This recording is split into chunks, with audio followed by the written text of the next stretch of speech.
c'est tout simplement une notation. Mais en parlant de notation, alors, il y a certaines explications tellement très grandes qui sont cachées là derrière. Alors, pour mieux vous expliquer ça, pour que vous puissiez bien comprendre ce que c'est que les valeurs absolues, nous allons essayer de les expliquer avec certains petits exemples, en expliquant bien sûr, pour que généralement tu comprends déjà bien ce thème-là avant de te lancer. Ok. Alors, si on nous demande par exemple, quelle est la valeur absolue des nombres suivants, moins 7, moins 2, 8 et moins 6. La valeur absolue de ces nombres-là, c'est quoi? Si on commence avec moins 7, lorsqu'on nous demande par exemple la valeur absolue de moins 7, on doit dire tout ceci. La valeur absolue de, la valeur absolue, écrivons ça ici, la valeur absolue de moins 7, c'est combien? C'est 7. La valeur absolue de moins 7, c'est 7. Comment? On va voir dans les propriétés. On va voir encore que la valeur absolue de moins 2, si on occupe un deuxième nombre moins 2, un nombre négatif, la valeur absolue de moins 2, c'est quoi? On trouve 2. C'est 2. La valeur absolue de 8, c'est quoi? Prenons maintenant un nombre positif. La valeur absolue de 8. La valeur absolue de 8, c'est combien? La valeur absolue de 8, c'est 8. Quand c'est moins, ça devient plus. Quand c'est plus, ça devient toujours le même plus. On va voir ça plus loin. Prenons maintenant un nombre décimal. La valeur absolue de 0,6. La valeur absolue de 0,6, c'est combien? C'est 0,6. Je ne sais pas si vous voyez un peu, vous essayez un peu de comprendre un peu ce que c'est que la valeur absolue. Ok, on va dire alors en cas général tout simplement que la valeur absolue d'un nombre, si on prend peut-être un nombre général, on essaie un peu de généraliser ça, on récupère peut-être un nombre A. On va dire ceci. La valeur absolue d'un nombre A est égale à quoi? La valeur absolue d'un nombre A, est égale à moins A. Maintenant, il y a certaines conditions à respecter. On dit que la valeur absolue d'un nombre A, c'est moins A. Ça doit être égal à moins A si certaines conditions sont respectées. Quelles sont ces conditions-là? Alors, c'est ce qu'on va voir. Égal à moins A si A, sur le A là, est comment? Est inférieur à 0. Inférieur ou égal, bien sûr, strict. Maintenant, c'est égal encore à une deuxième valeur, à A lui-même, si A est supérieur ou égal à 0. Si A est supérieur ou égal à 0. Je ne sais pas si vous comprenez alors. Alors, pour généraliser ou pour conclure tout ça, la valeur absolue, c'est quoi? La valeur absolue, tout simplement, c'est une notation. Donc, si on récupère le même A qu'on a travaillé avec tout à l'heure, la valeur absolue de A, c'est quoi? Ça s'écrit comme ceci. On a dit tout simplement. J'ai dit au départ que la valeur absolue d'un nombre, c'est une notation. La valeur absolue, c'est une notation. Ok? Donc, ce qui représente même, ce qui fait des tests, on appelle ce nombre, c'est valeur absolue de A, c'est 2-ci. C'est 2-ci. On n'a pas dit les facteurs, ou on n'a pas dit les parenthèses, on n'a pas fait ça. Mais on a fait ça entre le nombre A, entre le nombre qu'on t'a donné. Donc, on appelle ça, on lit ceci, valeur absolue de A. Valeur absolue de A. Alors, très rapidement, on va voir ce que c'est que la valeur absolue. C'est quoi même la valeur absolue là? On va dire ceci. Si on prend un nombre, on essaie de généraliser la chose, on récupère par exemple un nombre A, on dit tout ceci. Ça va donner quoi? On dit, la valeur absolue de A égale à quoi? La valeur absolue de A doit être égale à A si A est supérieur ou égal à 0. C'est égal à moins A si A est inférieur ou égal à 0. Donc c'est un peu ça. Vous voyez, si on récupère les nombres qu'on a utilisés au départ, par exemple, prenons moins 7, on va voir que la valeur absolue, on a dit que la valeur absolue, on met deux tirets entre ce nombre-là. On va voir que la valeur absolue de moins 7 égale à 7. La valeur absolue de 8 égale à 8. La valeur absolue de 0,6 égale à 0,6. Alors, pour mieux comprendre ça, on va tout simplement dire que la valeur absolue transforme tous les nombres négatifs en nombres positifs. Donc, si dans la valeur absolue, j'ai un nombre qui est positif, je transforme directement ce nombre. Donc, je fais, comme on avait dit, je transforme ce nombre en valeur positive. Comme si on faisait la conjugaison, on conjugue ce nombre. Donc, moins A, c'est A. Donc, la valeur absolue de moins A, c'est A. C'est un peu ça. Ok. On va voir, essayons. Dans les classes un peu secondes et en montant, on va donner généralement les expressions comme ça. Par exemple, en fonction. En troisième, on voit déjà les fonctions, mais pas les fonctions de ce type-ci. Mais pour les classes de seconde, par exemple, on va donner par exemple une fonction, on va dire par exemple f de x, par exemple, égale à la valeur absolue, par exemple, de x moins 7. On va demander de résoudre la fonction f, valeur absolue de x, moins 7. Résoudre cette fonction-là. Voilà une fonction qu'on donne, en seconde ou en première. Première, résolvez la fonction-là. Vous voyez, c'est un peu quoi, ça fait peur. Quand l'élève voit ça, il a peur, il est frustré. Il dit, mais ça c'est encore quoi là? Tout simplement parce qu'il ne connaît pas le principe, il ne connaît pas les propriétés. Connaissant les propriétés, tout simplement, ça c'est rien. Tout simplement, on va voir alors que dans cette fonction-ci, valeur absolue de x moins 7, et il y a deux informations qui sont cachées là derrière. Tu as trouvé les deux informations là? Bien sûr, en appliquant la formule générale là. Ok, allons-y.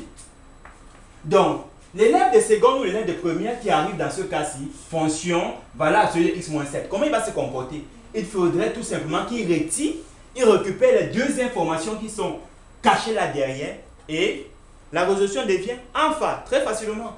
Très facile. Ok, les deux informations qui sont cachées là derrière, c'est quoi? C'est, on essaie de accolade, on a dit ceci, la valeur absolue d'un nombre A égale à A si A est positif. Disons, supposons que, donc, notre A alors ici, il faut généralement toujours identifier le A.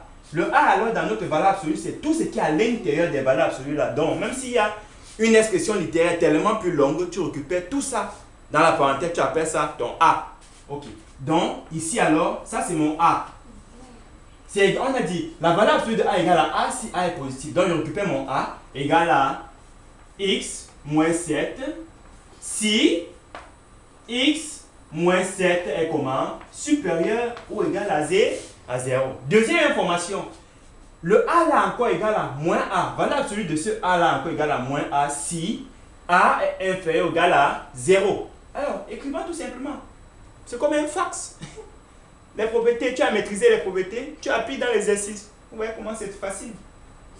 Égal à moins facteur de x moins 7 si x moins 7 est comment? Inférieur à 0. Alors, l'élève de première qui a détaillé comme ça, a sorti les deux informations qui étaient ici à l'intérieur, tout simplement ce qu'il reste à faire, c'est réécrire plus simplement pour que ça soit un peu, tu vois ici un peu, c'est un peu vaste. Essayons d'écrire ça tout simplement un peu lisible ou un peu...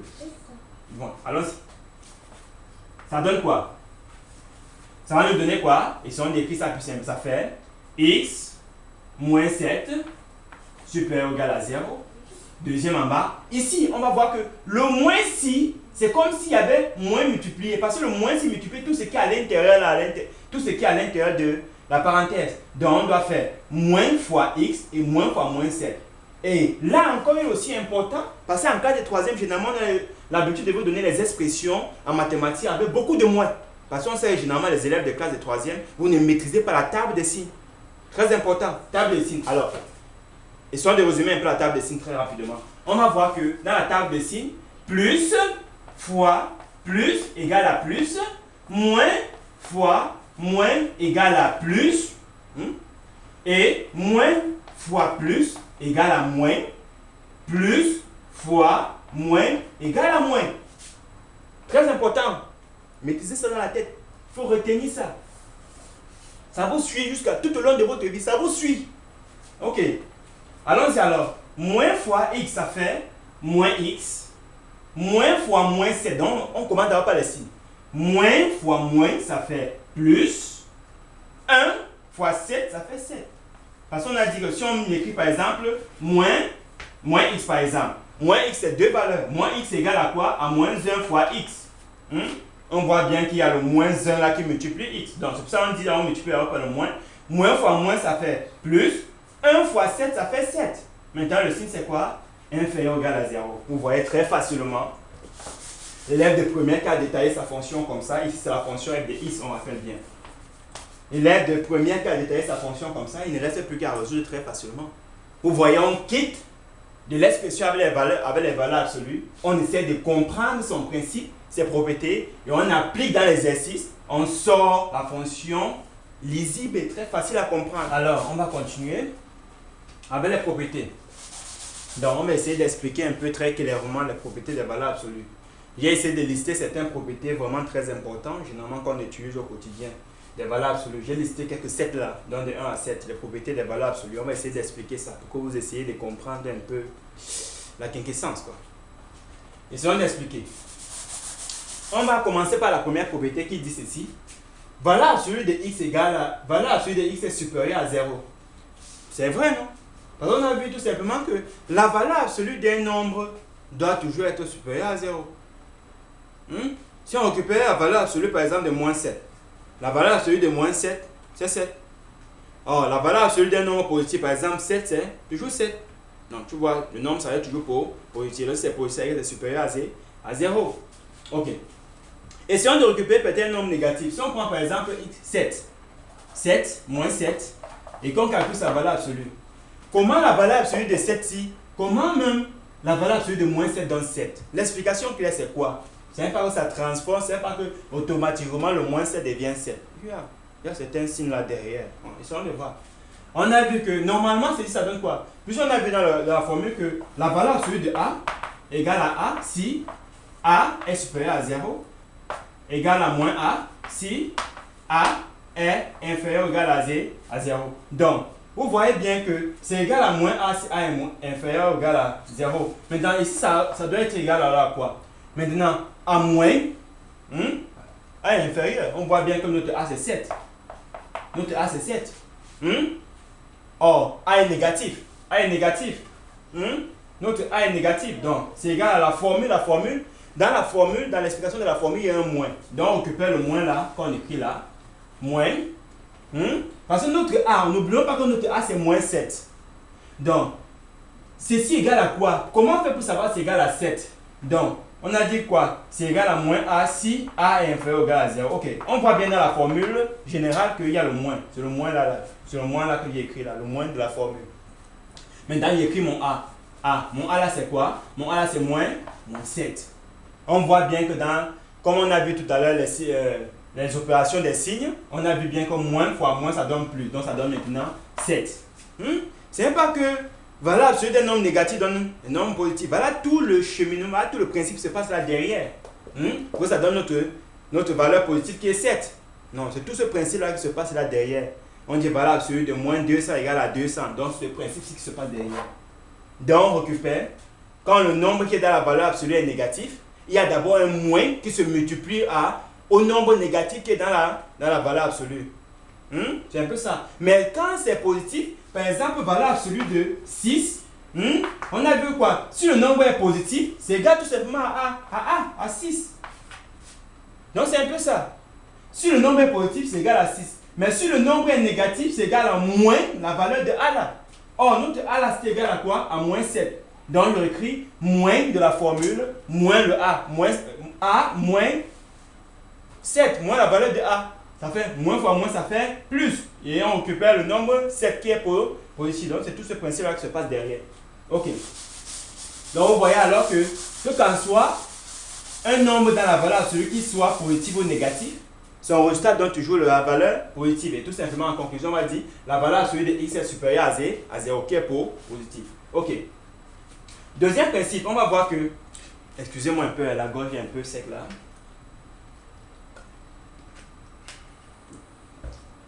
C'est pas facile, hein? Ok. C'est ça qui me donne la force. Ok, continuons. Deuxième propriété, on dit que valeur absolue de moins x égale à x. Comment? On demande à l'élève de faxer seulement. Quand on écrit ça en classe, il y a certains professeurs qui demandent de retenir ça comme ça. Mais, il est mieux de retenir les formules et de connaître comment les appliquer. Parce qu'on sait que la tête, généralement, c'est un ordinateur, oui, comme on a l'habitude de le dire. Mais il faut généralement avoir certaines propriétés, avoir certaines techniques qui vont te permettre de garder et maîtriser ces formules-là. Et je vois que la meilleure manière, c'est généralement de connaître comment ces principes-là, comment trouver, comment savoir même par exemple cette formule que ceci donne ça. Donc, savoir les techniques qui vérifient les formules. Donc, c'est ça le mot. Donc, savoir vérifier ces formules. Donc, il faut apprendre généralement à vérifier ces formules. Lorsqu'on vérifie ces formules, on retient mieux la vérification là. Par exemple, à l'examen, si j'ai perdu ma formule en telle, la formule complète, il faut seulement que j'essaie de faire ma vérification. Je retrouve ma formule que j'avais perdue en tête. Ok, allons-y alors. On nous dit que valeur absolue de moins x égale à x. Comment? Ok, occupons ça. 2, qui dit ceci? Valeur absolue de moins x égale à valeur absolue de x. Comment? Ok. Essayons de prendre une valeur x. Valeur x qu'on prend par exemple. Combien? Prenons combien? Prenons moins 5 par exemple. Prenons moins 5. Ok. Calculons la valeur absolue de moins x et la valeur absolue de x pour voir s'ils sont égaux. S'ils sont égaux. Ils sont mari et femme. Ils sont égaux. Ok. Essayons de voir. Valeur absolue de moins x doit être égale à quoi? On rappelle encore bien notre x c'est moins 5. Ça fait valeur absolue de quoi? De x là, qui est moins 5. Ça nous donne alors quoi? Valeur absolue de moins 5, c'est 5. On a bien dit que la valeur absolue de a égale à a si a est positif, et valeur absolue de moins a, et valeur absolue de a égale à moins. Valeur absolue de a égale à a si a est positif, et valeur absolue de a égale à moins a si a est négatif. On voit bien que notre a est négatif, c'est-à-dire que sa valeur absolue donne la valeur positive. Ok. Calculons maintenant la valeur absolue de quoi? De moins x. Calculons maintenant la valeur absolue de x. Valeur absolue de x. On voit tout simplement la valeur absolue de x égale à quoi? Valeur absolue de x égale à valeur absolue de 5. Qui donne quoi? Qui donne valeur absolue de 5. On voit tout simplement que la valeur absolue de notre x là, donc valeur absolue de moins x donne 5. La valeur absolue de moins 5 c'est 5. On voit bien qu'encore la valeur absolue de x, notre x qui était 5 égale encore à 5. Donc ça signifie que valeur absolue de moins x égale à valeur absolue de x. Ça c'est vrai. Maintenant, essayons de voir. On voit que ça c'est vrai. Donc on peut bien entourer notre formule. On dit c'est juste. On continue à la formule suivante. J'espère que vous avez bien compris. Ok. Maintenant, on continue sur la seconde formule. Le 3, on dit racine carrée. On tombe encore là-haut sur un gros mot. Racine carrée. Du moins, si vous avez un problème encore sur les racines carrées, je vous demande d'aller voir mon cours sur les racines carrées sur les vidéos que j'ai fait dernièrement. Ok. Racine carrée de x au carré égale à valeur absolue de x. Comment? Dans votre cours sur les racines carrées, on dit quoi? On dit ceci, la racine carrée de x, le tout au carré, égale à x. Voilà ce qu'on vous dit. Ce qu'on vous dit, égale à x. Tout simplement comme ça. Mais, ceci est vrai, si et seulement si notre x là est supérieur ou égal à 0. C'est vrai si c'est seulement supérieur à 0. Mettons supérieur à 0. Vérifions cela. Si on récupère notre x, récupérons encore notre x, toujours x, égale par exemple à moins 5. Prenons notre x égale toujours à moins 5. Prenons le même x là. Calculons voir racine carrée de x. Racine carrée de x carré égale à quoi? Ça fait racine de moins 5. Moins 5 au carré, qui va donner quoi? Qui va donner 5. Très bien. Ça donne 5, non? On a vu que la racine carrée d'un nombre, la racine de x au carré, la racine d'un nombre élevé au carré égale à quoi? Égale à ce nombre-là. Ça perd la racine et ça perd sa puissance. Donc ça doit être égal à 5. Ok. Calculons alors maintenant le 3. On est au 3. Calculons maintenant valeur absolue de x. Maintenant, valeur absolue de x égale à quoi? Valeur absolue, on a dit que notre x est moins 5. Égale à valeur absolue de moins 5. Qui est égal à quoi? Qui est égal à 5. C'est vrai, non? Valeur absolue d'un nombre négatif égale à ce nombre-là positif. Ah, donc ça. Ok. Maintenant, on voit bien tout simplement que la valeur absolue de x carré égale à quoi? Égale à quoi? Comment on dit? Égale à quoi? Valeur absolue de x. Donc, racine carrée de x carré égale à valeur absolue de x. Donc, ça c'est vrai. La formule est vérifiée. Maintenant, notre x alors, si on dit tout simplement racine carrée de x carré égale à x. X alors, si on calcule la valeur de x. X alors, on a dit x égale à 5. X égale à moins 5. Vous voyez alors que on ne peut pas dire que racine carrée de x au carré égale à x, puisque notre x est 5. Mais est-ce 5, le moins 5, est-ce la valeur de x égale à 5, c'est la même chose qu'on a trouvé ici en haut. À racine carrée, à racine de x au carré. C'est pas la même chose, parce qu'on a trouvé 5. Pourtant, ici, on a trouvé moins 5. Donc, vous voyez que racine carrée de x au carré égale à x si et seulement si x là est supérieur à 0. D'où cette formule-ci. Je ne sais pas si vous comprenez un peu. Donc, c'est un peu ça. Ok. Et si on de continuer avec la vérification. Ok. Le 4, on dit valeur absolue de x égale à 0. Tout simplement, valeur absolue de x égale à 0 si et seulement si notre x est 0. C'est normal. Donc, valeur absolue de x égale à 0 si et seulement si le x égale à 0. C'est normal.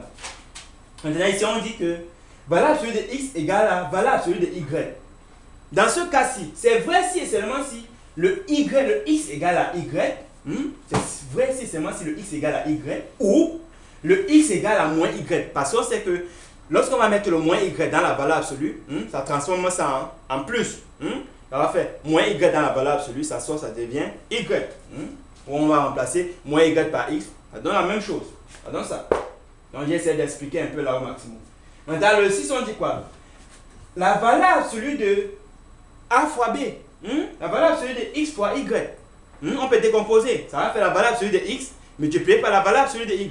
Donc c'est un peu ça. Donc si on récupère par exemple la valeur absolue de 2x, on demande de calculer ça. On peut décomposer ça tout simplement en tant que valeur absolue de 2 multipliée par valeur absolue de x. Là c'est vrai. Là c'est vrai. C'est un peu ça. Ok.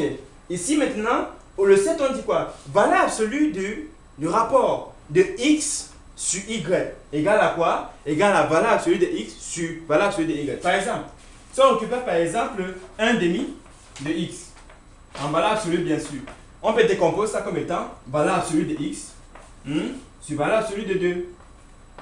Là ça marche. On peut décomposer ça comme ça. Donc, on récupère les valeurs qui sont au numérateur là qu'on met dans la valeur absolue et les valeurs qui sont au dénominateur qu'on met dans la valeur absolue. Et tu vois, la résolution devient plus facile.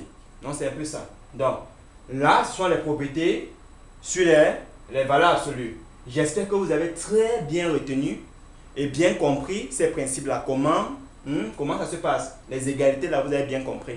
Et nous sommes à la fin de notre vidéo. Et j'espère vraiment que cette vidéo a été intéressante et que ça va certainement vous intéresser et vous aider dans la résolution de vos différents sujets d'examen et pendant les contrôles continus aussi. Alors, si c'était intéressant, je te demande de t'abonner à cette chaîne et d'activer la cloche de notification pour ne pas rater nos prochaines vidéos et partager au maximum la vidéo. Allez, à une nouvelle vidéo. À tout de suite. À la prochaine.